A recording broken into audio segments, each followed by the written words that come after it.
Alright, what's good? It's your boy Myth with another exclusive interview. I got my boy Handlez on the phone. Handlez, what's poppin'? It's your boy. I'm out here, man. Massachusetts family. I'm out here street ball, YouTube, Myth days, mom. What up? So, quick history, for those people who are kind of behind in the street ball scene, you guys have been around for a good minute. Give some of the people the history of I Keep It Local. Man, 10 years. This is our 10th year doing it. Started as, I was a fan of like the N1 tapes and stuff. Same story as 90% of you guys listening to this interview. Fan of the N1 tapes. Always had a passion for the game, so kind of let the N1 stuff influence my own game. I met up high school. I met up with some other guys who were in the same type of thing as I was, like Danny Ford, 4D, Silk, TK, The Barber, some of the old guys before local mixtapes. Put our shit on the internet. The same era as, when Dime started and when Nodic started. We were out there, young kids doing our thing, kind of corny little street ball moves, in little tiny parks, didn't get much respect, but, as the other crews faded and everything, we always were right there. We always stayed out on the scene, got better and better, and, when I got older, I went to school, kind of took my passion and put it into the business world, and, past 3-4 years now, we've really been just a legal business. I Keep It Local, LLC, and we're just doing our thing out here, man, trying to make some money doing what we love to do.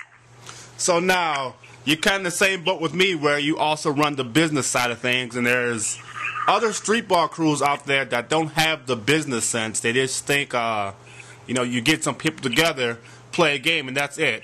Let some of the people know how you go about your business, like your all-star games and stuff like that. How do you go about piecing the games together and stuff like that? And who else is helping? Is it just you, or do you have a staff of people who help you do this stuff too?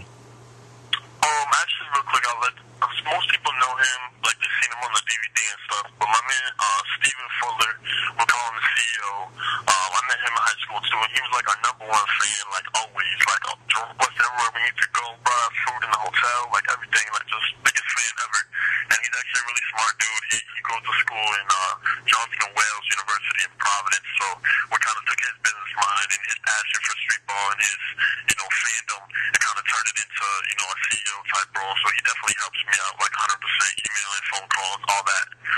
So it's me and him running the business, and yeah, as far as doing shows, we started just, I actually delivered pizza in high school, so I would take my tips from delivering pizza and just hold all-star games, like at local high schools, with the team that I started. So we started doing ticketed shows, made a little bread off that, nothing serious.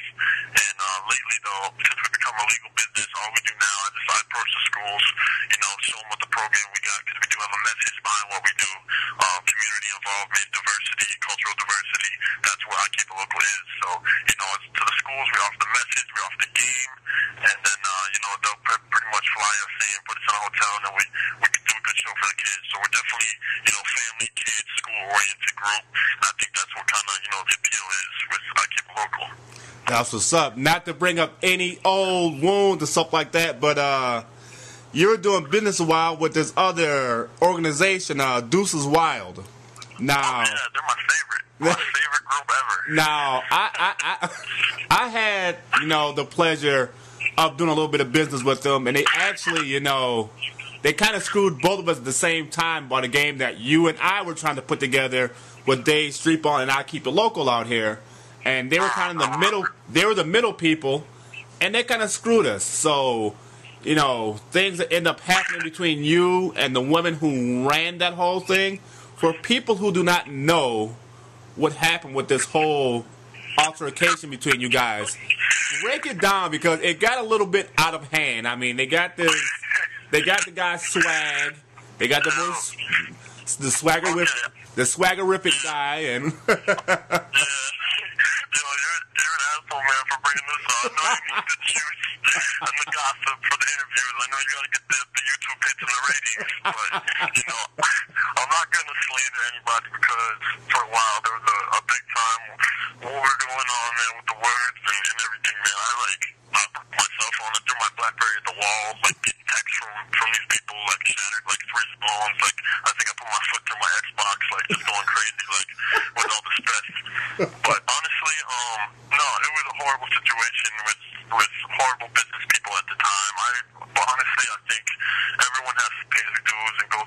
like that to learn a lesson, and we definitely learned a valuable lesson. And honestly, today, I wish them the best.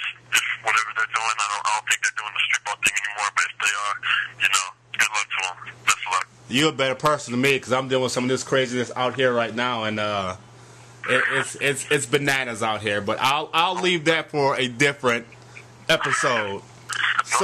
So now you guys had added an addition like Kit Kat a couple years ago. You guys have had Worm, and recently you guys just had a game where you brought Ghost out.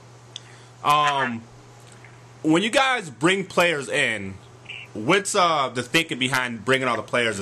Is it entertainment value? Is it basketball value? Or is it some of everything that you want them to fit the piece of the puzzle for I Keep It Local? I mean, it's everything, really. It's everything. I've been wanting to work with Ghost for a while. Me and Ghost don't have the best history, but he's basically shown how he's grown as not only a player but a person. He's huge right now. I think if he wanted to be, if he could just put all his eggs into street ball, I think he would be the top street ball in the world, most marketable, everything. If that's what he really was driven to do.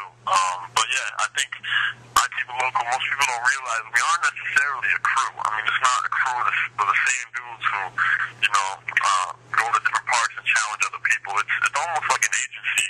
How I run it. I mean, I do stay loyal to the players, and I do have a set team, but I mean, it's almost like an agency because per event, whatever the budget is, I want to bring out new people all the time and see how our team, meshes with other people.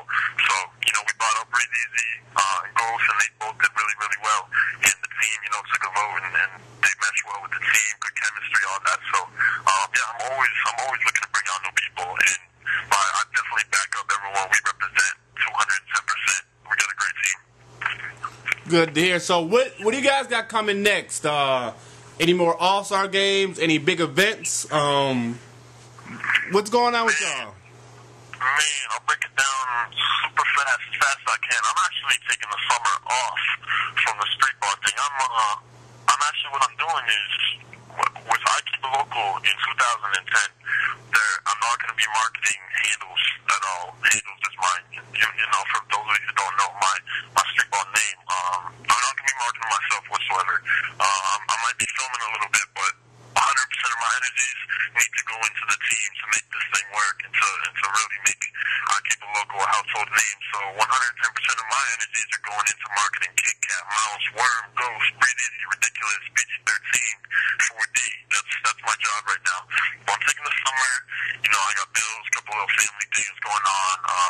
No emergencies, but just on my grown man tip, just be responsible. And you know how it is, I'm sure. Oh yeah. Being a CEO yourself. But yeah, once fall kicks back, when schools start reopening, colleges and stuff, I'm gonna go full blast back into it. But some of our players, I understand it's frustrating. Some of our guys, are frustrated with the fact that we're putting in just as much work as And1 did, or Ball for Real, I think it was called.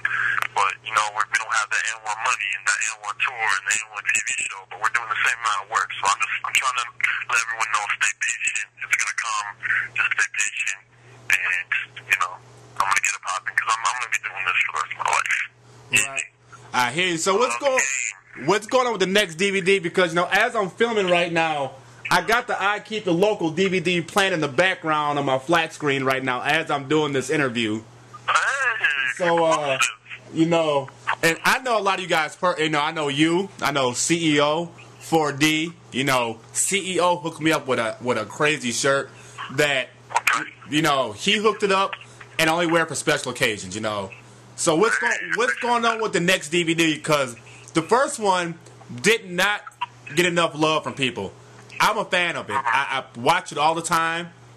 And with you guys, you guys are kind of felt the same boat as us. You guys put out a great DVD. You didn't overhype it. You let the people say, hey, buy the DVD.